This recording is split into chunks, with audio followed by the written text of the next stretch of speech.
కొత్త ఆర్టిస్టులు వేరే వీళ్ళేనా ఇంకా? లేదు, చాలా మంది ఉంటారు.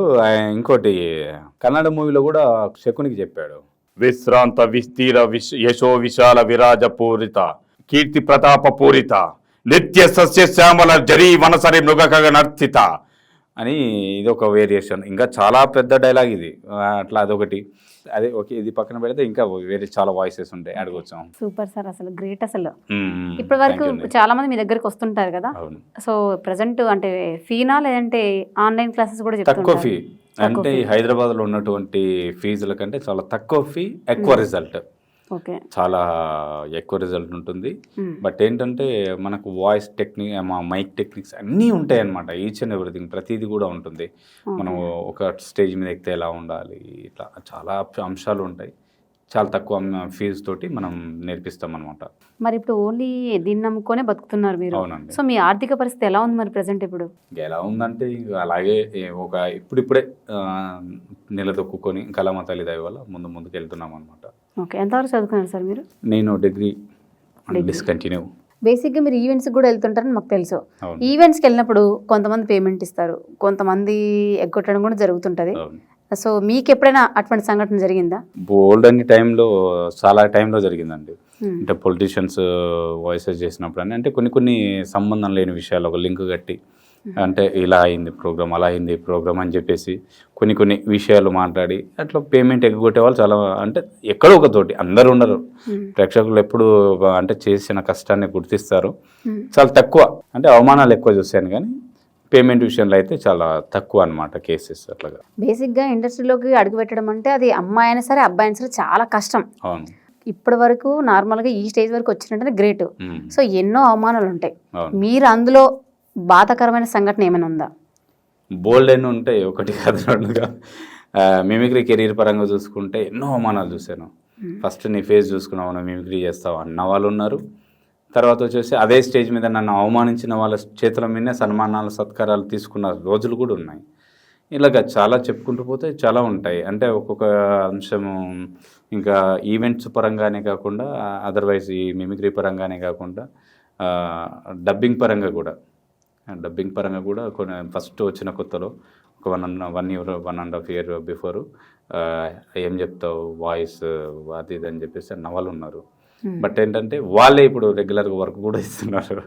అంటే అన్నారని కాదు, దాన్ని కొంచెం ఏమంటారు పాజిటివ్గా తీసుకొని మనం కొంచెం అడ్జస్ట్ అయ్యి నేర్చుకోవాలి. ఓకే ఇది అన్నారు అంటే అది నా మంచి కోసం అని భావిస్తాను. అవమానాలు అంటే కంప్లీట్గా వాంటెడ్లీ అవమానపరిచిన వాళ్ళు ఉన్నారు. ఇంకా చెప్పాలంటే పేర్లు అనవసరం, కానీ చాలామంది నన్ను కంప్లీట్గా అణచివేయాలని ట్రై చేసిన వాళ్ళు కూడా చాలామంది ఉన్నారు. బట్ దేవుడి దయ వల్ల అయితే నన్ను నేను నిలదొక్కుకోవడానికి దేవుడు భగవంతుడు ప్రేక్షకులు ఎప్పుడు నా వెంబడే ఉన్నారు కాబట్టి నిజాయితీగా ఉంటాను. నేను ఇంకా 10 సంవత్సరాల తర్వాత ఎదిగినా పర్లేదు, కానీ నిజాయితీగా ఉండాలని నేను భావిస్తాను. బేసిక్గా జబర్దస్త్లో కూడా మీకు అవకాశం వచ్చింది. అవును. బట్ కానీ వాళ్ళు మిమ్మల్ని వద్దన్నారా, మీరు వద్దనుకొని వచ్చేసారా? అంటే అక్కడ ఉన్నటువంటి సన్నివేశాలు ఇప్పుడు కాదు, చాలా రోజుల క్రితం వెళ్ళాను. వేరే ఒక వాళ్ళ టీంలో చేశాను. బట్ నేను చేసిన ఎపిసోడ్ రాలేదు, టైం బ్యాడ్. బట్ అక్కడ ఉన్నటువంటి అట్మాస్ఫియర్లో కొంచెం నన్ను, ఇప్పుడు కాదు 2016-17 మధ్యలో జరిగింది ఇది. అప్పుడు చూసి అక్కడ ఉన్న అట్మాస్ఫియర్ నచ్చక, వాయిస్ బాగలేదు, హైట్ ఉన్నాం.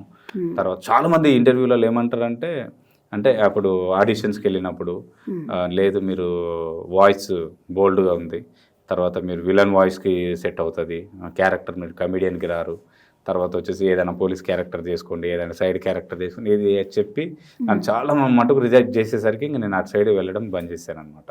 ఏదైనా ఇండివిజువల్గానే ఎదగాలన్న ఒక సంకల్పంతో ముందుకు వెళ్తున్నాను అనమాట. మగధీర సినిమాలో మీరు ఆ డైలాగ్ కూడా చాలా బాగా చెప్తారు, మన శ్రీహరి రామ్ చరణ్ కాంబినేషన్లో. శతద్రు వంశం 100 మందిని చంపి కానీ చావని వీరవంశం. మోహన్ సింగ్, నువ్వు చెప్పిన చరిత్ర ఒత్త బొర్ర కదా అని ఇప్పుడే నిరూపిస్తా చూడు. ఏ భైరవా, ఎవరా నేను విడిపిస్తానని మాటిచ్చా, దాన్ని తీసుకొచ్చి వాడు వెళ్ళలో పెట్టి నా కాళ్ళకు సలాం కొట్టుపో, నిన్ను ప్రాణాలతో వదిలేస్తా. నేను నీకు మాటిస్తున్నా షేర్ ఖాన్, ఆ రాజద్రోహిని నాకు అప్పగించు, నిన్ను నీ సైన్యాన్ని ప్రాణాలతో వదిలేస్తా. శబ్బాస్, నాకు ప్రాణభిక్ష పెడతావా? కుదాహుమే, నీ ఒంట్లో రోషం ఉంటే, నీ కథలో నిజం ఉంటే, నా మనుషులను 100 మందిని పంపిస్తా, దాని వంట మీద చేపడకుండా ఆపు. ఈ రాజ్యాన్ని, ఆ రాణిని నీకే అప్పచెప్తా. వెన్ను చూపు తీరును ఎంచుకొని మరి పంపించు. వాళ్ళని చూస్తే నువ్వు సగం చేస్తావురా. ఎక్కువైన పర్లే లెక్క తక్కువ కాకుండా చూసుకో.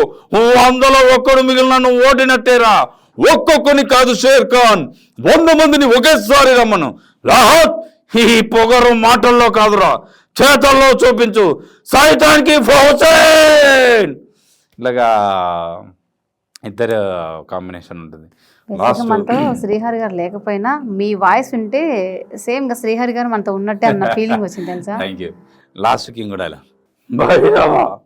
కప్పుముక్కుంటున్నా ఈ కారు తీగలు నేను మింగేశాయని వీగుతున్నాయిరా. వాటికి తెలీదు నువ్వు ఉదయించే సూర్యుడు అని.